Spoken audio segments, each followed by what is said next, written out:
నమస్తే. కాంగ్రెస్ ఎంపీ లోక్సభలో ప్రతిపక్ష నాయకుడు రాహుల్ గాంధీ ఎంపీ సభ్యత్వం మరొకసారి రద్దు కాబోతోందా అంటే రద్దు అయ్యేటువంటి అవకాశాలు అయితే కనిపిస్తున్నాయి. తాజాగా ఈ మధ్యనే బీజేపీ ఫైర్ బ్రాండ్ అలాగే ఎంపీ నిషికాంత్ దుబే నోటీస్ కూడా ఇచ్చారు, తీర్మానాన్ని ప్రవేశపెట్టారు. సభా హక్కుల ఉల్లంఘన కింద నోటీస్ ఇచ్చారు, అతని సభ్యత్వాన్ని రద్దు చేయాలని చెప్పి.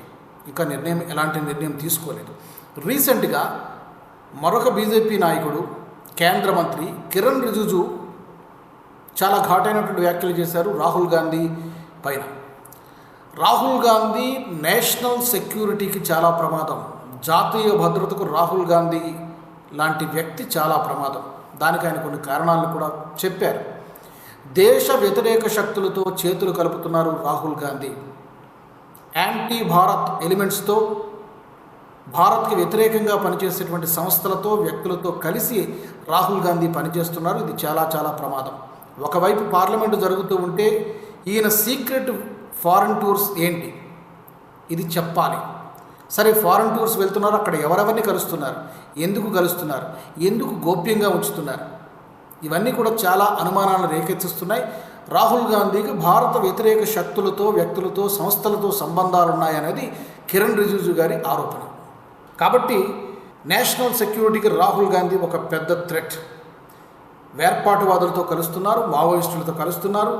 అమెరికాకు చెందినటువంటి ప్రముఖ బిలియనియర్ జార్జ్ సోరోస్ని లేదా జార్జ్ సోరోస్ సంస్థకు చెందినటువంటి వ్యక్తుల్ని, ఆ సంస్థతో ప్రత్యక్షంగా పరోక్షంగా సంబంధాలు ఉన్నటువంటి వ్యక్తులతో రాహుల్ గాంధీ కలుస్తున్నారు. తర్వాత ఈయన యూకే వెళ్ళినా, అమెరికా వెళ్ళినా కూడా ఏ ఏ వేదికలపై మాట్లాడుతున్నారు, ఏ ఏ అంశాలను ప్రస్తావిస్తున్నారు, తర్వాత ఈయన కార్యక్రమాలని ఆర్గనైజ్ చేస్తున్నటువంటి వ్యక్తులు ఎవరు, సంస్థలు ఎవరు.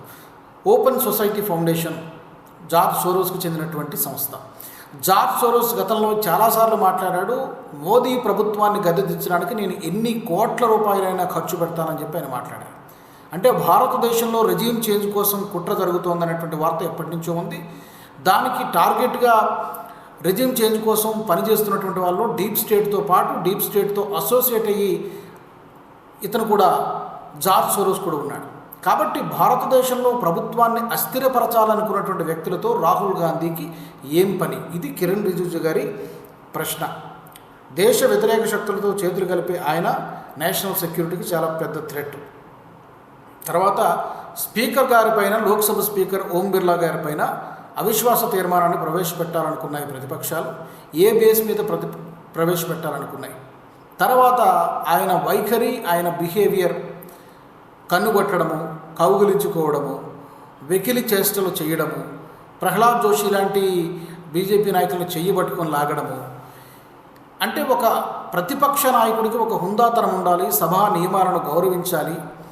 ఈ చిల్లర చేష్టలు ఏదో చూస్తుంటే చాలా సభా సమయాన్ని వృధా చేస్తున్నారు, ప్రజాధనాన్ని వృధా చేస్తున్నారు. పోనీ ఆయన సభలో లేవనెత్తుతున్నటువంటి అంశాలు ఏమైనా వ్యాలిడ్ అంశాలా అంటే అవి కూడా కాదు. కేవలం సభలో రచ్చ జరగాలి తప్పితే చర్చ జరగకూడదు, ప్రజా సమస్యలపైన చర్చ జరగకూడదు. కేవలం మోదీ ప్రభుత్వం పైన బురద జల్లాలి, మోదీ ప్రభుత్వాన్ని టార్గెట్ చేయాలి, వ్యక్తిగతంగానో ఎలా వీలైతే అలా మోదీ ప్రభుత్వాన్ని టార్గెట్ చేయాలన్నటువంటి లక్ష్యంతో మాత్రమే రాహుల్ గాంధీ సభకు వస్తున్నారు.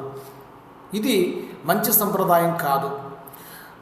ఆర్మీ చీఫ్, గతంలో మాజీ ఆర్మీ చీఫ్ ముకుంద్ నరవణే గారు రాసినటువంటి పుస్తకాన్ని, అది పబ్లిష్ కాలేదు, పబ్లిష్ కానటువంటి పుస్తకానికి ఉన్నటువంటి ప్రాధాన్యత ఏంటి, దానికి ఉన్న సిగ్నిఫికెన్స్ ఏంటి, ఆ పుస్తకాన్ని పట్టుకొని పదే పదే మోదీ గారి పైన, సెంట్రల్ గవర్నమెంట్ పైన విమర్శలు చేయడం ఏంటి.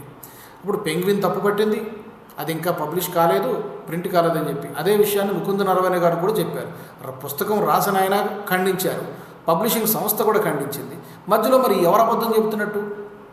So he is exposed, correct. అలాగే ఈవీఎంల మీద నిందలు వేశారు, ఎన్నికల సంఘం పైన బీజేపీ ఏజెంట్ అంటూ నిందలు వేశారు, అఫిడవిట్ సమర్పించమని చెప్పారు, ఎస్ఐఆర్ పైన చాలా గగ్గోలు పెట్టారు, పవర్ పాయింట్ ప్రజెంటేషన్ ఇచ్చారు.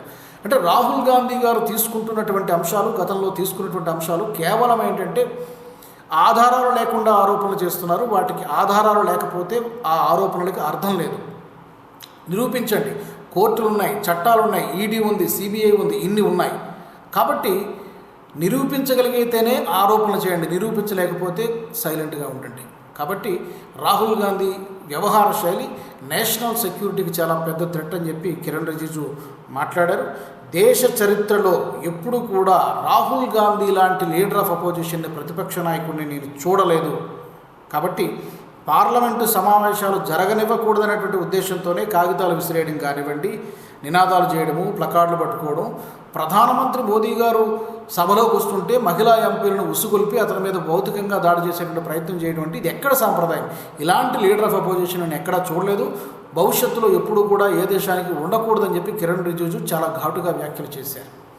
నిజమే, ఇవన్నీ కూడా ఆలోచింపజేసేటువంటి అంశాలు, తప్పకుండా ప్రజలు ఆలోచించాల్సినటువంటి విషయం. మరి ఈ తీర్మానాన్ని, ఎంపీ సభ్యత్వాన్ని రద్దు చేయడం కోసం ప్రవేశపెట్టినటువంటి ఈ నోటీసులు, ఈ తీర్మానాన్ని ఎంతవరకు ఆమోదిస్తారు, స్పీకర్ ఏ మేరకు కన్సిడర్ చేస్తారు, మరి సభ్యత్వం రద్దు అవుతుందా లేకపోతే క్షమించి వదిలేస్తారా, ఏం జరుగుతుందో చూడాలి. మరి మీకేమనిపిస్తుంది? రాహుల్ గాంధీ వైఖరి, వ్యవహార శైలి, ఎవరిని కలుస్తున్నారు, ఎందుకు కలుస్తున్నారు, ఎలాంటి ఆరోపణలు చేస్తున్నారు, వీటన్నిటిపైన తప్పకుండా మీ అభిప్రాయాన్ని కామెంట్ సెక్షన్లో తెలియజేయండి. మరొక ఇంట్రెస్టింగ్ టాపిక్తో మళ్ళీ నేను మిమ్మల్ని కలుస్తాను. జై హింద్. ఈ వీడియో మీకు నచ్చినట్టయితే లైక్ చేయండి, 10 మందికి షేర్ చేయండి. అలాగే కామెంట్ల రూపంలో మీ అభిప్రాయాలను మాతో పంచుకోండి. Nationalist hub group of channels ను సబ్స్క్రైబ్ చేసుకుని తెలుగునాట జాతీయవాద జర్నలిజాన్ని ప్రోత్సహించండి. ఈ వీడియో కింద ఉన్న బెల్ ఐకాన్ పై క్లిక్ చేయడం మర్చిపోవద్దు.